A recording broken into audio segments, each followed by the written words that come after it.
right, guys, welcome back to Eldest Born, a Three Brothers podcast. And we are here, day 2 of Long Island Tropic Con. And our guests today are a local author named Gina Falke. And she is an author of a book and you said a screenplay? Yes, I did a screenplay as well. So, and this is her associate slash manager slash photographer. Slash all everything. wrapped into one. Everything. Everything. One big happy family. Yes. So tell us a little bit about what brings you to Tropicon today. Well, when we do the Comic-Con events, we bring the books that we have. I have a screenplay called Second Chances. That's kind of a spiritual kind of book about a man that loses his way and goes through a very unusual journey to get back to his family. But there is a twist at the end. Okay. That is actually a film that won a few awards, and one of the awards was to be a book, so it's inside the book cover. This book, however, is a first in a 5-book series. During COVID, I pre-wrote all 5 of the series, but we're right now going through the balance of them. This story is basically about a princess who takes over a kingdom and then finds herself in a battle that she has to fight her way through to save the castle and the things that we spoke about. Okay, very cool. And so, obviously, based on your costume today, I assume it has to do with vampires. Yes, I do portray the vampire that's in it. And is the vampire the main character, or is it? She is the main character, yes. Very cool. So now, what inspired you to write a story like this? I think it was about February and March of 2020, as soon as COVID hit, we shot Vampire. And then I write poems, so in that book, every 5th chapter, there is a poem with a corresponding picture. But I started writing poems, putting it on forums and stuff like that, and people loved it, so then we decided to just start writing, and I never stopped. It's incredible. Yeah. And it's really cool that you were able to take your passion and turn it into something that has brought you publicity, because it seems like if you're like an official booth at this convention, have you been gaining a lot of clientele, people notoriety for your books? Yes, a lot of people, especially at the Cradle of Aviation, a lot of people that read the book came back and they were already asking for the second. Really? Yeah. That's amazing. Yeah, and I did secure a manager this year who is right now getting funding to actually make it a film. Wow. Yeah. That's incredible. And so you're obviously published with Palmetto Publishing. Palmetto Publishing. Was that difficult to obtain? Because I have a friend who wrote a novel and he had a hard time getting a publishing house. I think my biggest problem was figuring out who you could trust. Right. Because you don't want someone to steal your idea. This company happens to be a lot of the airports. They're a well-known company, so they were expensive. It took about $9,000 just to do the art. Gotcha. So, the quality seems impeccable. So the artwork came out really incredible, and my daughter, if you want to turn it around, she drew the picture on the back. So that's really awesome. You made a lot of sales doing this book so far?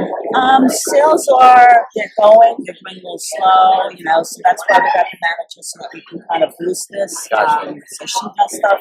You can find me on TikTok too. I do vampire videos with the book, try to do fun things. That's amazing. And I noticed the artwork on the cover. Yes. And you have your photographer here.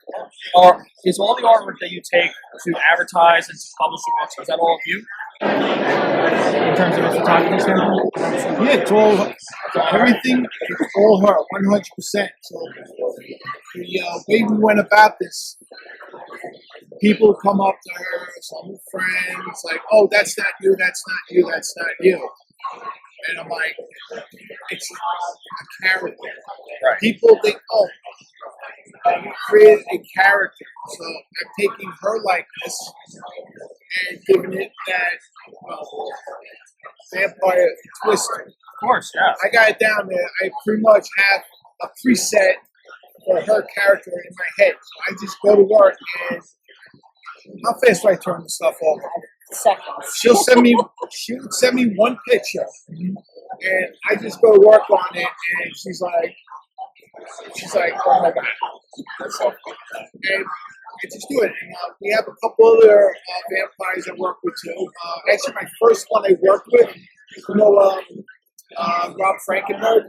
Over here, on the show, his wife, Wally. Yeah. She was my first one that changed the cup.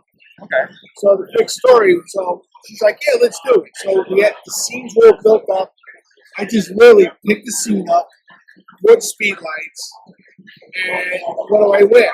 So I found this huge container of fabric. So I just took it. We got our scissors. We cut like 10 feet of it, and we made a dress out. Just wrap around. She just sit there and we killed it. Long story short, that actual picture is in her bathroom, in her house. Yeah. And she's like, "This is the guy who shot that picture and made that." And we're like, "Oh my God." So that kind of took it off from there. Then another friend of mine, Joanne, I worked with her at Icon Laboratories for a couple of years. She came and did a shoot with me there.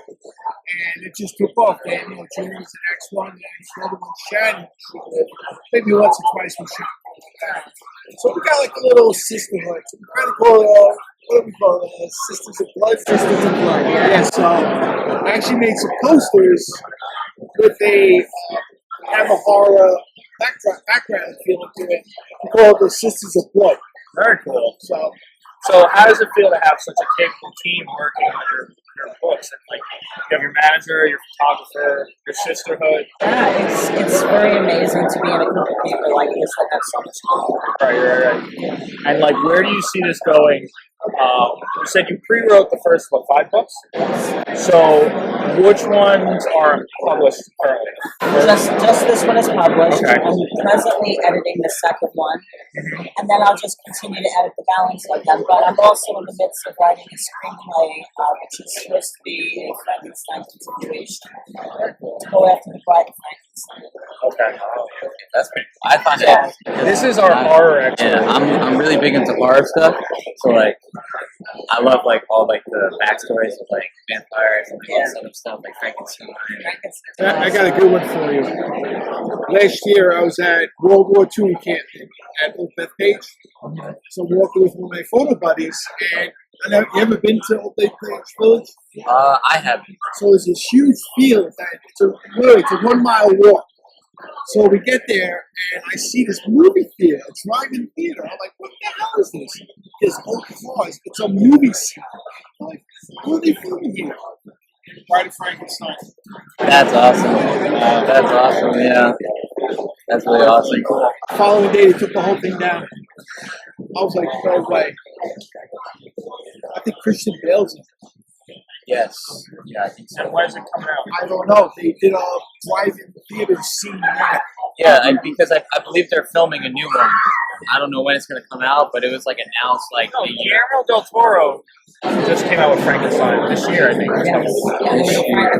Yeah. So is it a sequel to that, or is it completely separate? That I'm not sure because like with like horror stuff, it's so random. Like you can get like the same type of movie, but just from a whole different like direction. Studio. So, like, There's a couple of, what was the movie that came out? I'm trying to remember what it was, but it was like one studio released it, and like a month later, it was another version of it. They do it all the time. I know what happened with the Jungle Book movie when Disney released the live-action Jungle Book, and then Netflix had their own Jungle Book that they also had in live action, which turned out to be better. But like, there was a horror movie that came out a couple of years ago that did the same thing. It was like back-to-back, 2 different studios, same movie. You'll think of it. I'm sure you know. You probably saw it. I have to look it up. Because you see every horror movie that comes out in the theater. I usually try to, like in the theater. So I just find horror like very. It's very like suspenseful, like, and it's just there's like a certain vibe to it sometimes, and like even like the stupid funny stuff is like. When I was writing that, I had to go through rereading it a few thousand times, and I could find myself reading like 60 pages, like all of a sudden, I'm like, "Oh my God, that was so good!" You could just feel the suspense in it, and I was like, if I like it, then people don't love it. What about people you had read it over for you? Yeah, right. Okay. yeah. Get a second pair or a third pair or a fourth pair of eyes on it. Yeah. Very cool. Well, I'm inspired by your creativity, and I wish you the best of luck at this convention. I'm sure many people are going to love your work. Vampires and horror genre is really big right now. Yes. So, yeah, thank you guys for coming on. Hey, thanks for having us. Appreciate Nice to it. meet you guys. Who knows automotive fans? Yeah. Thank you, buddy.